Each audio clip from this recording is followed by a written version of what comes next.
Magda je nejlepší ženská na světě. Je veselý, hravý, optimistický, nedělá se starosti. To se mi na něm líbí. Co se mi na ní líbí? Mně se na ní líbí úplně všechno. Líbí se mi, jaký má styl, líbí se mi, jak se ke mně chová, líbí se mi, jak je schopná občas trochu zorganizovat, protože já jsem někdy trochu neorganizovaný, líbí se mi, jaký mi dělá zázemí, no prostě nejlepší věc mi líbí. Když mě poprvé přinesl květinu, to jsem šla první den do práce a on najednou z ničeho nic zazvonil u dveří a přinesl mi kytku a popřál mi hodně úspěchů v nové práci. A to bylo na začátku vztahu, to jsem fakt nečekala.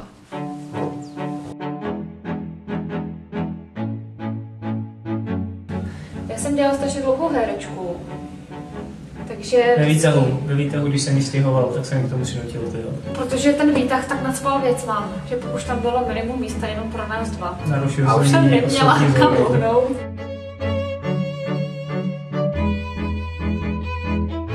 Dobrá rada. Aby vybalancovala svůj život, to znamená, není to jen o práci, ale o rodině, o kamarádech, o koníčcích. Nesázet všechno na jednu kartu.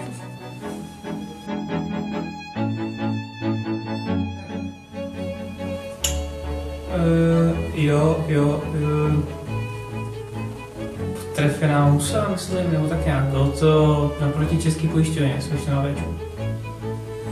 V Praze na Nábřeží.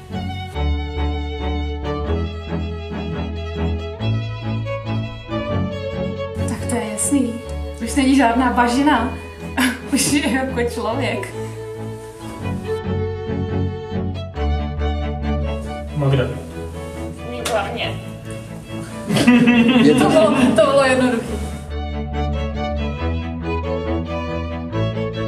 Já jsem byla dojatá, teda úplně nečekaně.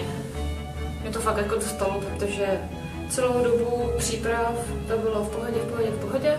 Jakmile si pro mě přišel táta, tak to bylo teda... To mě rozhodilo sandál. No. Jsem byla dojatá úplně mega. Já jsem byl taky jako hodně v pohodě, tyjo. Do té doby, než jsem viděl Magdu, tyjo, v těch krásných šatech, tyjo, vypadá fakt jako hrozně roštěnkový, tyjo. Tak to mě taky docela dojalo, no.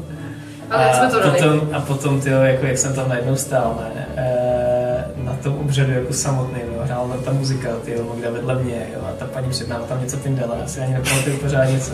Tak jako, ale jako... Ale třeba jsme si vzali půjčku na 50 minut. Přesně nevíme, proč jsme řekli ano, ty Mago, ale jako... Ale fakt to bylo jako hodně emotivní, jo. Já jsem to jako fakt nečekal, že to mě bude tak působit. Já jsem se ale OK, tak jako tohle je prostě jako akce pro Magdu, tak on si to užije. Jo, ale zjistil jsem, že to byla i docela dobrá akce pro mě.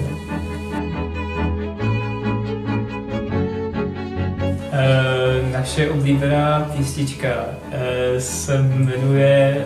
Víš, jak se jmenuje? Barbara Streisand.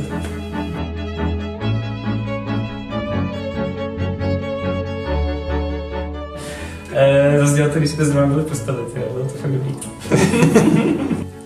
Postavit. No, my už jsme zjistili, že jako občas máme trochu jiný koncept trávení dovolený, jo. Já mám radši takovou jako aktivnější hned od začátku, zatímco Magda by se ze začátku ráda plácala na pláži, takže už jsme pochopili, že vždycky, když jako organizujeme dovolenou, tak ji musíme zorganizovat tak, aby ona se mohla válet na pláži, aspoň první 3 dny a mě mohla poslat někam, abych se aspoň trochu vyběhal.